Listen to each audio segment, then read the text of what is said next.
Welcome to the WA Property Q&A, the podcast where I explore the ins and outs of buying property in Western Australia. I'm your host, Peter Fletcher, and each week I interview local property experts to help you to develop a deep understanding of the nuances of buying property in WA. From market trends to legal considerations, no topic is off limits. But before we dive in, a friendly reminder. While we provide valuable information, it's important to note that nothing discussed in this podcast should be construed as personal investment advice. Always remember to seek the appropriate professional advice for your specific circumstances. Now, let's get started and unlock the secrets to successful property buying in WA.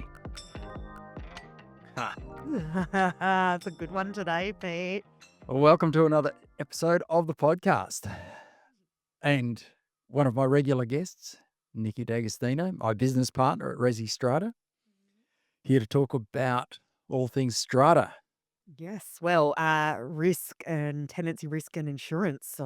Some cool stories today, I think. Let's just do some storytelling. Yeah, go on in. Like what actually happens in the day of a strata manager? So, yeah, what are the sort of typical things that you'd handle during the course of the day?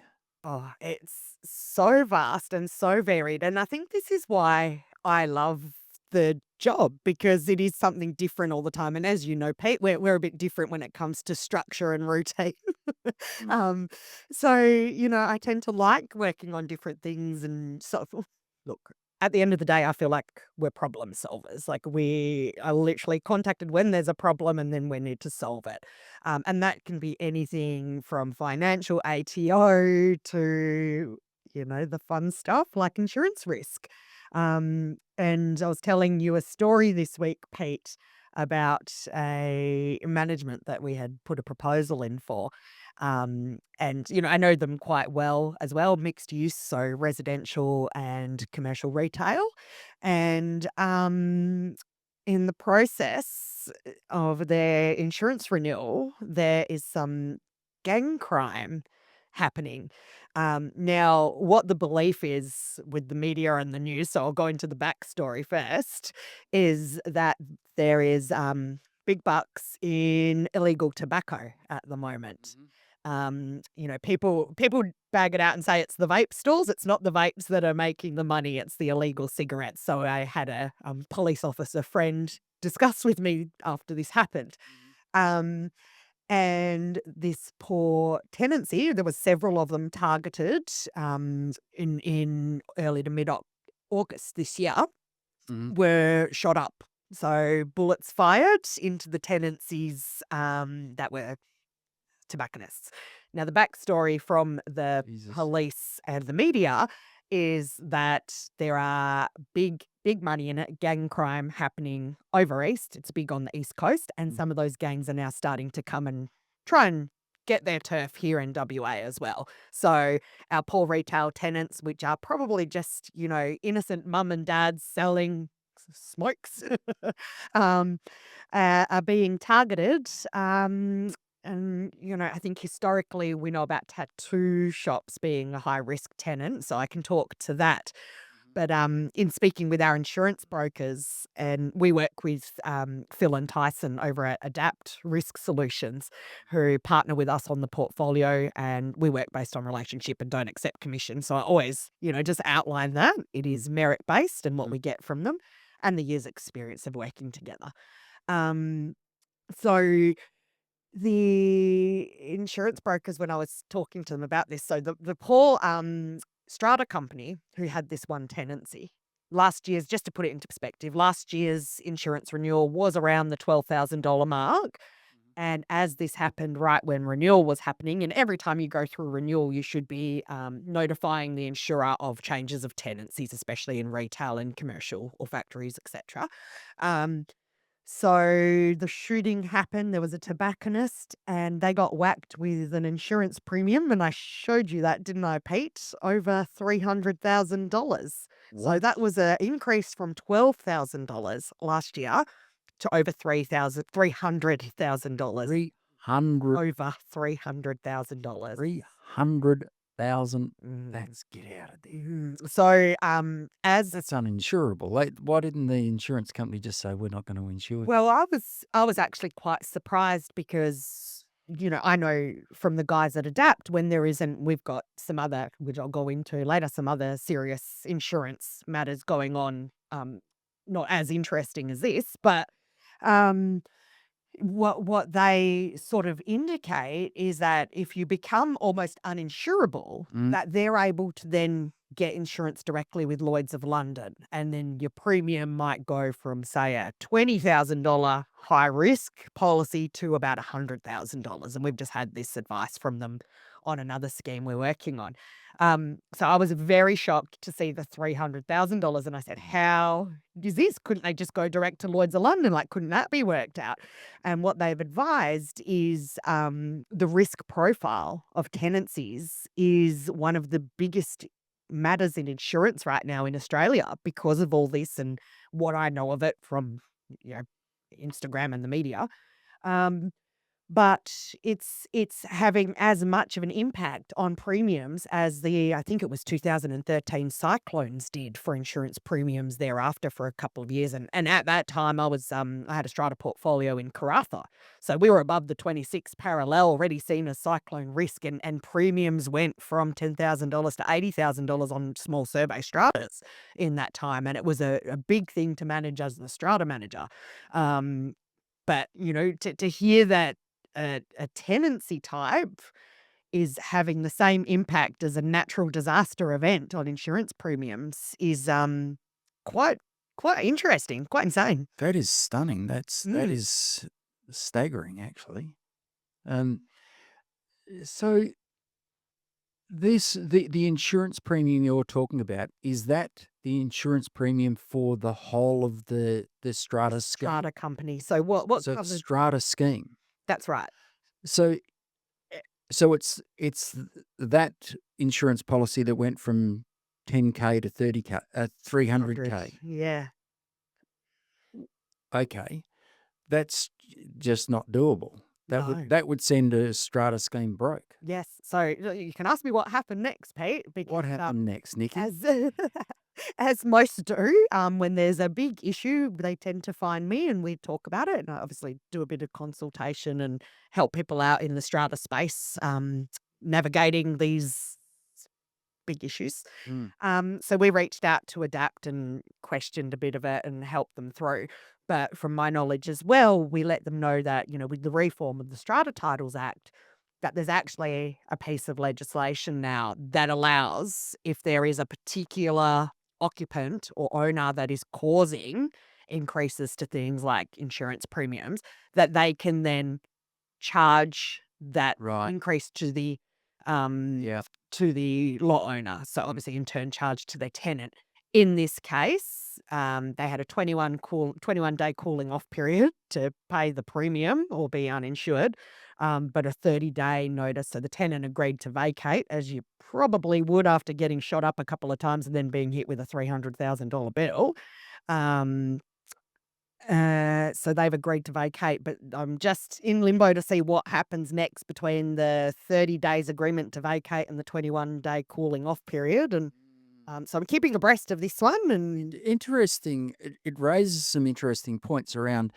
Well, if you are in a mixed use strata development, um, there's nothing that the strata company can do to. Well, I guess there could be in terms of the types of tenancies that go in there. so you'll see with especially newer schemes that are developed like that, that there will be bylaws to say that any particular occupancy needs to be approved by the strata company, council owners, etc. So, being an experienced strata manager, if I saw a tattoo parlor or a tobacconist coming in, I'd be automatically recommending to the clients to reject those such applicants and tenancies for this exact reason.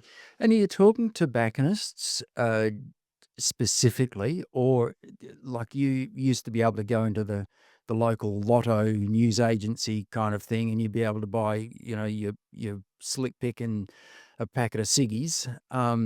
are they classed as a tobacconist, or is this the specific kind of tobacconist with the vapes and the? I think it's going down that path. Mm, I would have to seek like what the insurers are saying around newsagents that are doing that, but it is more around the illegal tobacco trade. And, this goes bigger picture scale where governance comes in on an Australian federal level.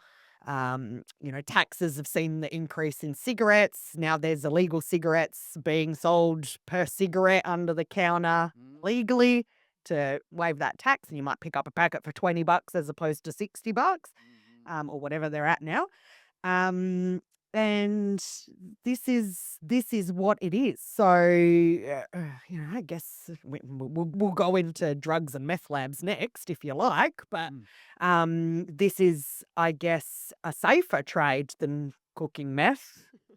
Um, mm. but it's still illegal, and there's money in it to be Because found. no one's going to put on their rental application, their commercial rental application, I'm going to be a illegal tobacconist, or I'm going to be cooking meth. Yes, They're going to exactly. go in there with some other like With a front.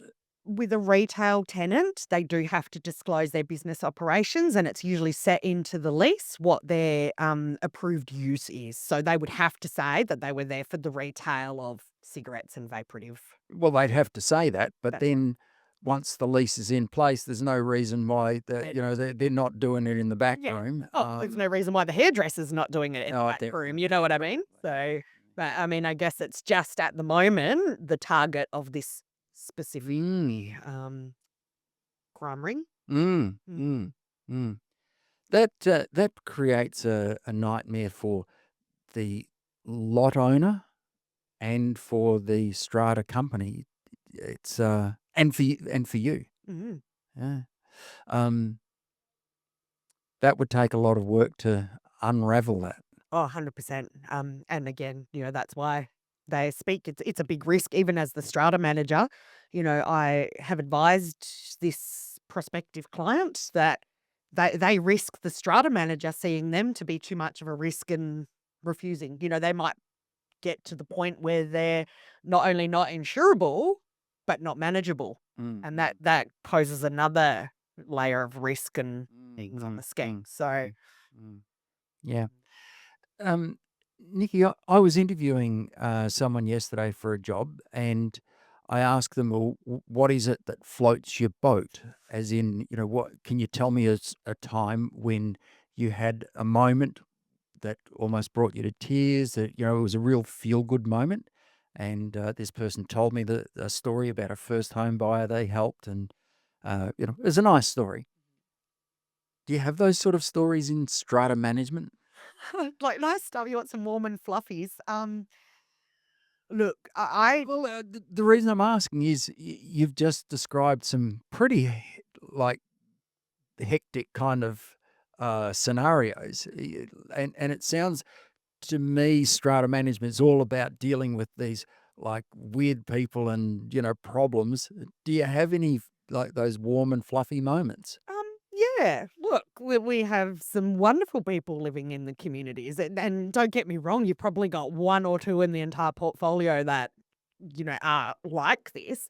But the rest of it, like what I love about it, is the warm stuff. The community engagement, the harmonious neighborhoods working together when you see them helping each other out, and you sort of putting things through. Like there's a lot of good news stories. Absolutely. Mhm. Like we're talking groups of people coming together, Mm. whether they're sharing a vision for what the next stage of the strata scheme likes, or helping each other move in and out, or Because they're living in pretty close proximity yeah. in strata. So, what are the things that a strata manager could do, or what are the things that a community can do to build that sense of community and that sense of cooperation? Yeah. Look, I think this is a really big issue. And one thing that I always say is, as your strata manager, we are not your authority figure, and we're not here to govern you. So we are here to guide and help you enforce your bylaws and do that. We're always going to take the approach of you all need to live together. So there's not going to be any of this she said, he said, and sharing that around. And I heard a story yesterday, I think you were sitting with me, Peter, where one of the clients said that some personal information that they had sent to the strata manager was then forwarded to another owner and used against them. And Mm, irrelevant for strata records, irrelevant, like just about illnesses and things like that, like nothing to do with the strata company, the property, or anything like that. But strata managers are willy nilly sharing this kind of stuff and personal information that's then impacting and causing conflict amongst the community, or letting people know who's breached or who's made the complaint and things like that. And then you cause tension in the neighborhood. And as a mm. strata manager, you're far removed, but we shouldn't be taking a punitive approach. We should be working with these communities to guide them through, mediate, work things out, live harmoniously. Like I always say, you're not all going to like everyone, you know, but Is there too much emphasis on rules and you're maybe missing the idea of, look, let's just be good people? yeah, definitely, definitely. And you get the few that just love a good rule to take authority and, dob on people and get people in trouble and they broke the rules and things like that. And it's like sometimes common sense needs to come into play, right? Mm. Yeah, I was thinking about a recent conversation that we were in about an air conditioner, and somebody wants to put an air conditioner, but it doesn't look good. Um, and yes, technically, the strata company could get together and say, "Yeah, well, no, you can't," um, because it changes the appearance of the lot. But the practicality is like, let's not get ourselves wound up into these Yeah, knots. dispute like, I think you sat in a certain SAT hearing recently, and that went from whatever we're trying to still work out, whatever that issue is, but it went from whatever the issue at hand was to a personal attack on individual members and the strata manager. And they're, as we say, in law of evidence, that it's not about character, but once you bring that in, there's the opportunity to defame each other. Mm, mm, mm. Now, you mentioned the word unmanageable. When would a strata management, um, a strata scheme become unmanageable? I think, this is dependent on each business, their expertise, experience, and willingness on the workload. Mm. I think if you are a high risk strata scheme for various different reasons, that you would need to pay a management fee. Yeah. Sorry. No, that's I think like you'd have to. There's a price for everything, right? Like, Well, you said it yourself before with the insurance. So your insurance goes up because of the presence of a tobacconist or mhm. a tattoo parlor.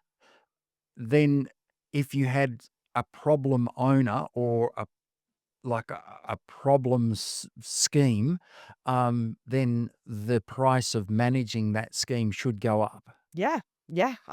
Try and always take into account when, although we've got like our starting rate and it's an all inclusive fee that we work towards, I'll still vet the strata company and get into the detail of what the conflicts and issues are that we're about to be dealing with. Because some of them, and as you'll see, Pete, just within our portfolio alone, some of them are extreme. Imagine the case where, your insurance premium's $300,000. It can't be afforded. Um, the public liability risk on that scheme is one thing, but it puts a public liability risk and ability to sue the business, the agency. So you've got to bear that in mind. It's the same as you would as a property manager looking at whether landlord's insurance or building insurance covers a property you're managing and whether that's part of your compliance requirements or condition for management. And a lot of the time, condition for management is that they have an insurance policy in place, and it's also a requirement under the Act. So, I believe you have a management that where there's a tenant in the property, property's owned by a government department, tenant in the property who is causing a few issues, and we'll just say that's an understatement. Yeah. How does that impact on the strata workload? How do you work your way through that? Oh, look, we will always revert to process and dealing with um, legal due process, government agencies, etc. You've got to revert to a process or a policy, right? So we're very big on following the procedure for the due process if it does need to escalate or where it goes next. Again, we're not Crime Stoppers, we're not the WA Police, we're not a government agency or a minister. So our powers are so much. Well, not our powers, the strata company's powers are so much. In this particular case, the administrative burden on us as the strata manager is that there is, I think on average 6 breach notices a week being sent for this lot owner. Requests to chase, there's criminal as well as a Residential Tenancy Act issue here. So we're trying to come from all angles. We're following up with various. So we've got the police, we're providing CCTV, and they've got Crime Stoppers. We have a number of owners lodging complaints to all these departments through the appropriate channels and where they need to go, to try and, I guess, show that impact and bring it to some kind of justice or resolution, because at the extreme, like I look at that personally from me as a human, and I think the risk to the people in this strata company I manage is very real because of one delinquent. And that concerns me. I would hate to think that something more severe happens, whether it is as examined. We saw one last week. I think there was an apartment in Atwell where a meth lab blew up again, without, anti-discriminatory and whatever. The fact was a meth lab blew up in this apartment where, again, similar scenario, there's a disruptive tenant, lots of complaints. The strata company's been trying to do what they do, but it's then caused damage to property and risk to lives. You know, firearms, fumes, explosions. They're risks to property and lives, and that's where I step in with the concern as a person as well as the strata manager. This is going to become a fact of life for people, Yes. because we can't keep going on with the 1,012 square metre block like forever. The Perth metro area would be stretched down to Albany and up to Geraldton by now if we kept doing that. So this is just a problem that we're going to have, and just about every strata scheme, I imagine, is going to have some sort of problem child. No. Like I said, we're talking probably 2 in my whole portfolio that are problems, like real problems. Like, yeah, okay, there's always going to be Beryl in Unit 2 that, hates Bob in Unit 6 who's parking his car in the visitor's bay and just wants breaches and justice for that. Like there's sort of, from a personal perspective, consider where you live. I always used to say, and I do it myself when buying property, no matter where you're going to live or go check out the area, drive past it at various times of the day and night, scope around, have a look. Same goes for community living, I think. Scope out, know what you're buying, look at the AGM minutes, have a look through more than just those. Does old matey that was causing all those problems, that would not show up in the minutes anywhere, would it? Look, it does, and funnily enough, more often than it should, because a lot of strata managers aren't real estate agents, so they don't understand the impact on the property value by what they're adding into the minutes, and they don't necessarily coach their owners accordingly to what to keep in the minutes and what to discuss outside of that. So, I think it's going to get better, but there is still a lot of it in the minutes. Like, Pete, you work in settlements and sales. We see many sales contracts, and I see a lot of minutes, and I have to giggle sometimes and just think, oh, these, that would and I think I've said this before, Pete, but who your strata manager is can and is starting to impact the valuation. So licensed valuers are actually looking at that kind of thing because something untoward in those minutes is going to devalue your property. Such as? Well, it could be anything from concrete cancer to, and like, unless there's serious projects, special level, all the things going on that need to be minuted, I just suggest keep your general business to out of the meeting discussions because Beryl in unit 2 doesn't need to be complaining about Bob in unit 6 and his car parking and there never being a visitor bay for anyone looking to move into that community to see. Mm-hmm. Mm. Mm. It's a bit of a Yeah. funny, I think, you know what? I heard something the other day, Pete, and I just want to put this out there and talking about changes to the way we're working and AI and things like that. We're seeing it come in, and this is going a bit off tangent, but I'm getting to a point. Um, we're seeing AI come in, change the way we're doing things, and it's going agentic, right? So coders, developers, you can build an app, and what they're recognizing as being the skill of the future are the social sciences because you've got the mind. You might not have the mathematical physics ability to code and do whatever, but you've got the mind to understand the next stages. So they're seeing that web develop or like app developers and things to the future are actually going to be of social sciences and humanities as opposed to coding and mathematics. And this is what I was going to say, where like a really good strata manager is very good with their social sciences. Mm. They understand the ecology, the, environment, the community engagement aspects, social impacts, impact amongst there's a lot of awareness and consideration in that point.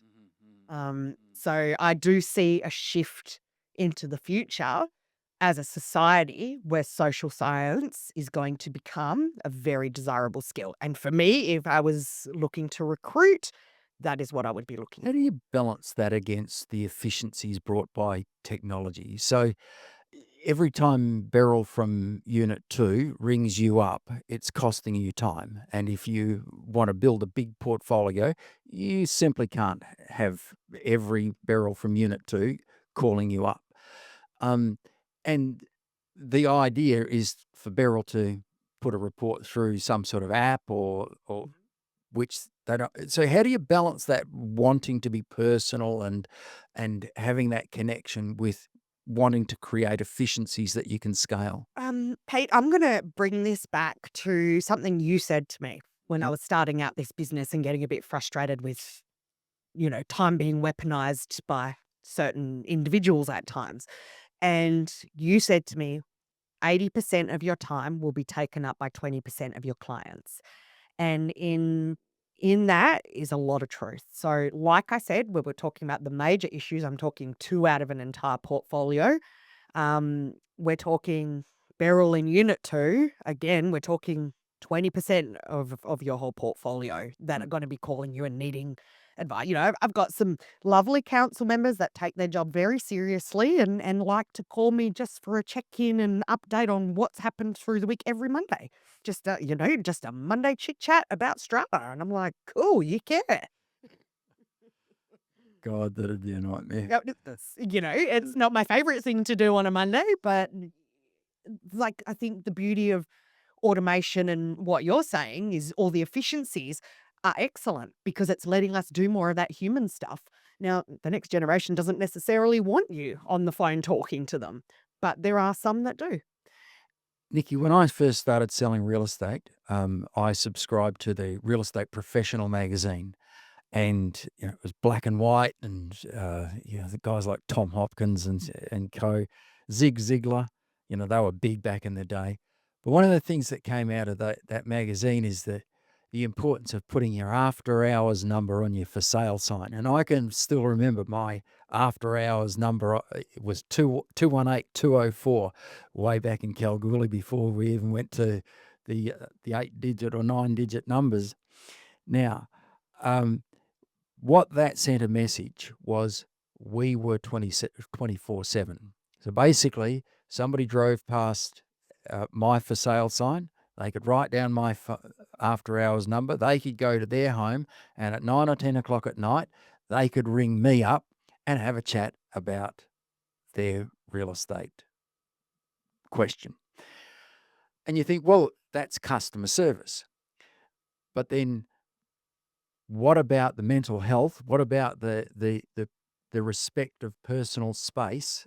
And there's a long way of asking the question: Is it going to come down to uh, strata managers, property managers, kind of service professionals of all kind, making their time only available during certain times? Will there come a time where you'll stop giving out your mobile number? Will there come a time where you'll restrict access to yourself?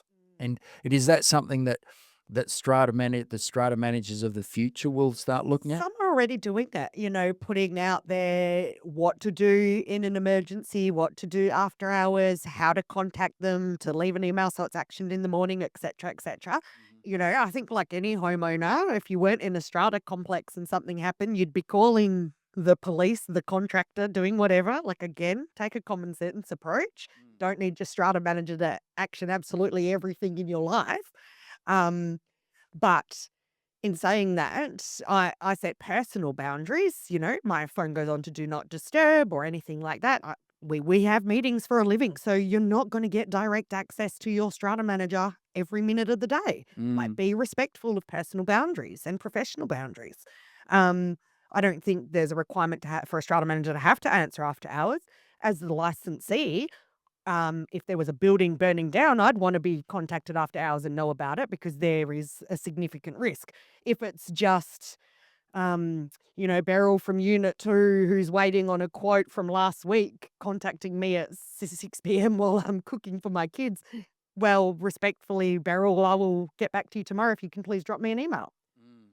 It's after hours. I'm not in front of my computer. I have a family and a life outside of what I do. Mm-hmm. Mm. Yeah, it's going to become especially as portfolios scale, and some of the bigger agencies, like that, they are massive. And well, are you going to have like a restriction on the amount of face time you actually get with your strata manager, property manager, Um, whatever? Look, for us, like how I've structured the business and what works is we encourage that everything happens in business hours. Now, this comes from the commercial real estate mindset that I've worked in for a long time. Um, but everything's included if it's within hours, but anything that's actioned outside of the hours incurs an additional fee. And that's the only time we'll charge an additional fee is for after hours. Some clients want to know that they've got access after hours and things like that. Some need it. Some will need a building manager or concierge, if they're of that scale. Mm, Um, but, as you know, Pete, we're also just waiting to pilot our first AI agent. mm-hmm. um, will our AI agent be the after hours, do the initial workflow? If your building's on fire, contact Nikki directly, and then I know it is an actual emergency because it's been vetted, rather than just Beryl calling for a quote. Y- There's some very interesting telephone systems out there at the moment that are emerging with conversational AI, where you can actually go, yeah, that's great, Beryl. It sounds like this is not an emergency. I'll get Nikki to call you tomorrow. I think a famous one that started that and it did very well was his name Tom from Wine Club. Do you know the Tom from Wine Club story? No. So I think he was one of the first sort of AI phone call dudes. Okay. Wine Club grew their business substantially. He did all their prospecting and cold calls. Mm-hmm. And he would call and have a conversation with you and take the lead and then put it to where it needed to go. But essentially like a first cold call lead Mm-hmm. processor. So it's already happening. We're training ours to do more workflow and things around Strata and helping our clients within a scheme and knowing about them and knowing what we know, help them through in those times. So heck, if it's after hours AI Nikki that's doing those calls, vetting them, and then putting them through if appropriate, great. Like I'm all for it. Mm. How does a strata manager go about growing their business, Nick? Mm, good question. Um, Look, is it and we often say this, that we're sales led. We've got sales ability and this goes for any industry that isn't trained in sales or worked in sales. You might be really, really skilled at what it is you do and really specialized, but you don't know how to tell the world that and sell that. Um, Look, a lot is sort of personal profile and branding, just that ability, the network. We've built our entire portfolio so far on referral at this point. Um, Are you what's are you are you next? going to go on TikTok and start? No, no, No, you're not. no. I've obviously started like playing around with AI Nikki, who's doing a little bit of content on Instagram for a laugh. Um, How's that going for you? yeah, lots of funny feedback. People actually enjoy it. It still feels weird. It still feels like, oh gosh, that's me, even though it's not you. It's not you talking. It's not your script. Like you're guiding that and piloting it, but it's not you.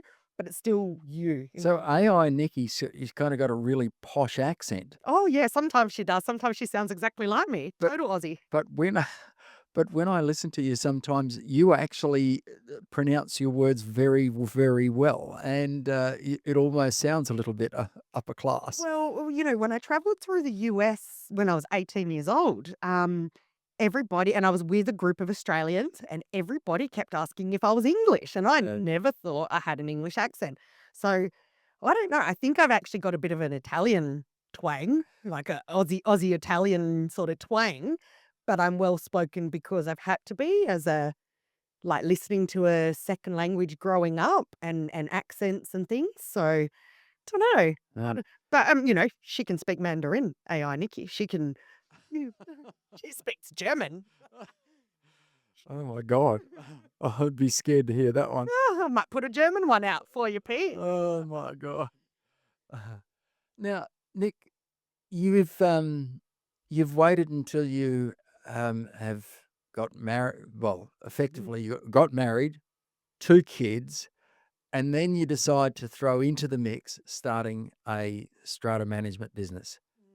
mm. Why? What is the driver there? Um, I think it was time. Like having kids, all of a sudden there's a legacy component, right? So there's something bigger than you that you've got to leave something behind for. I think I've spoke to you, about personal things around the ability to get insurances and things like that, and not. So having to build something of my own that will insure my family if something were to happen on a, risk negative side. Um, at the same token, I'm at a point in the career, the changes to the legislation, to having the licensed agency, it was just an idea that worked. And as you know, I had sort of built out this whole budget and business plan for a couple of years before that and toyed with the idea, but never jumped into it. Mm. The opportunity came to buy a portfolio, which we obviously pulled out of, but that's what triggered me because I was like, oh, here's a great opportunity. We didn't go ahead with it. And I'm glad we didn't because what we're building organically is far more valuable. So, our startup costs haven't been huge, which is very Yeah, lucky. yeah. A couple of mistakes to start with, but it was kind of the push I needed. And I look at it as like my mini MBA. So I could have paid and studied that for 12 months, or I could have just took 2 months or a due diligence period to decide now's the time to stop. And there are businesses, and I think who is it? Oakfield. Is it B Strata? I'm not sure whether that is this is correct, but they grow through acquisition. So a lot do. Yeah, there's probably 3 or 4 big players Mhm, that are growing through acquisition. mhm. Um, And so, People have so what business they're just using their acquisition to fund further acquisition. Is that right? I'm not sure. I would say that's the model that it's going with, 'Cause I believe that's the Exceed model. That they've just hoovering up rent rolls, and they're using the cash flow that they're spinning out to grow their business, both now in sales, Yeah. in settlements. Yeah, who knows Yep. where that goes? There's a couple like that. It's taking a very commercial approach, and Mm, hat off to you. However you want to grow your business is up to you. I'm liking our values led, kind of sales led, mhm, business development, networking, relationships, mm, and I think it's at the moment a point of difference for us.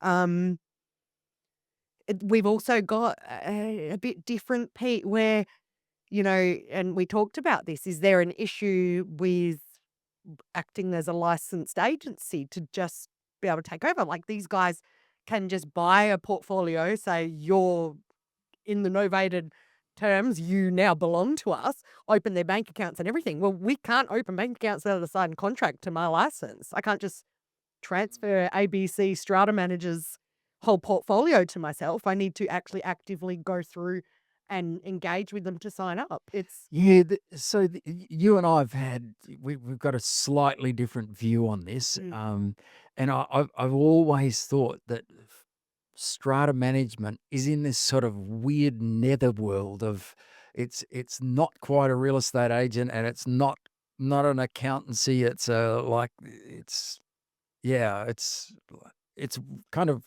I'm struggling to get my head around it. I'm glad you are.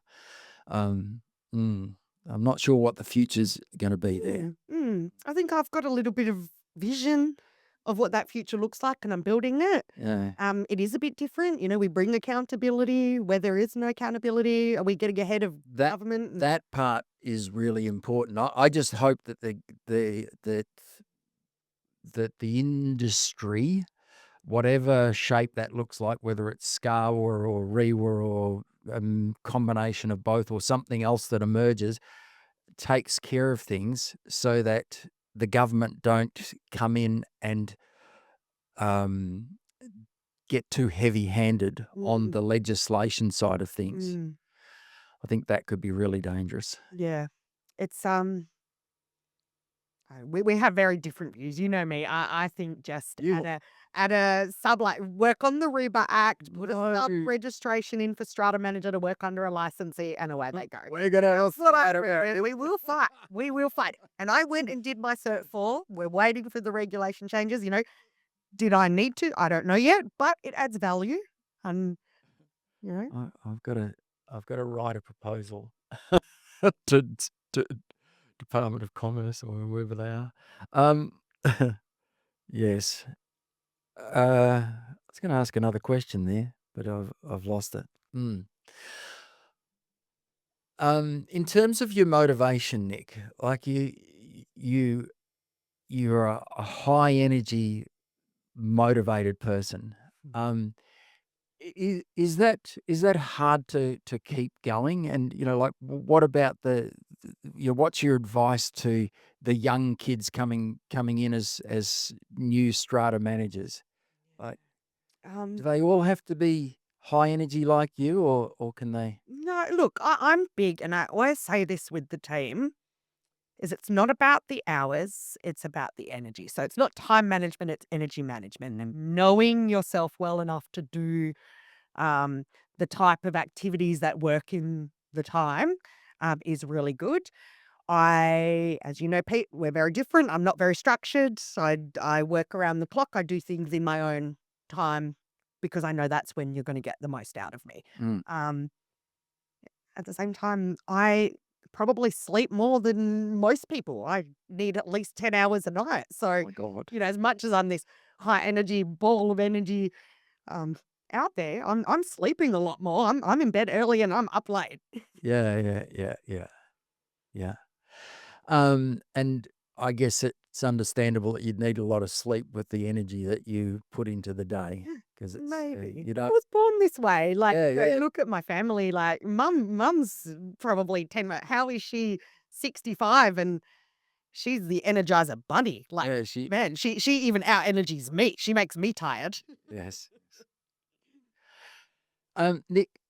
In terms of overseas offshoring of strata jobs, but I'm going to say professional services generally. Mhm. What's your thoughts there? Where's that heading? Um, Because there's a lot of vilification of offshore stuff. oh, I love, you know me for Shaika. Hello. She's the most amazing thing. I brought her on when we launched, and it was she and she's helped me grow and build this business. Now, Shaika is very well educated. She's an experienced, trained high school teacher, and she's worked in commercial insurance. Now she takes initiative. She's got the right mindset. She's been in startups. She's motivated. She's amazing, and she's happy to be there. Not only does she add value and everything, but she's happy to be there. Like she likes the work. She wants more. She wants to learn. She's got that hunger. And I think building a culture, that's what you want to find in your board. That's what I want to find in my people. But that's what you want to find in your people in your team. Is like I always say to you, Pete, I want the business owner mindset. But as the business owner, I need to empower them to do that. Now, Shaika's far more educated than me. I was looking at bringing on an accounts admin to assist me alleviate. And, I'm finding people with MBAs and accounting degrees that want to do trust admin, learn something, work for an Australian business and things like that. And, you know, obviously for the cost effectiveness, a lot of agency and businesses are going down this path. So it's becoming more understanding. Um, but, where am I going to hire that sort of caliber of person educated like that and understanding, like people smarter than me Mm. that I can afford right now, at the end of the day. And having these brains by my side, you've got to work with them. Like, obviously, it's a big part about how you treat them and the relationship and how you train them. And what I always say to people, because one big thing is, I always hear people go, "Oh, I'm just going to get a VA because they're so busy and this and that." And I'm like, no, not the right thing to do. It'd be like bringing someone new into your business. If you're so busy, getting a VA is not the solution, because you need to put the time and energy and training into them to help them become what you need for them, and be very open and clear about that. They're working remotely. You need to keep that connection and relationship together, and share the vision and show them the why. Mm. Whilst if you're so busy and you think just bringing someone on is going to give you a solution, well, that's not the case. They're going to need to be onboarded and trained, and you're going to have to show them the ropes, and it's going to add an extra workload to you. So if you don't see the value in dedicating 3 to 6 months to getting to that place, don't do it, because it's not fair on that person. Nick, that's all we've got time for No worries. today. There's, I think that right there is a whole nother conversation that would be worth having. So Awesome. thanks for taking the time to come in, It's Pete. and until next time. And that wraps up another episode of the WA Property Q&A. We hope you found our discussion valuable and gained some valuable insights into the world of property buying in Western Australia. Remember, while we strive to provide useful information, it's crucial to consult with the appropriate professionals before making any investment decisions. Don't forget to tune in next week for another exciting episode where we continue to unravel the mysteries of the WA property market. If you have any questions or topic suggestions, feel free to reach out to us. Until then, happy property hunting, and remember to seek the right advice for your personal circumstances. Thank you for listening.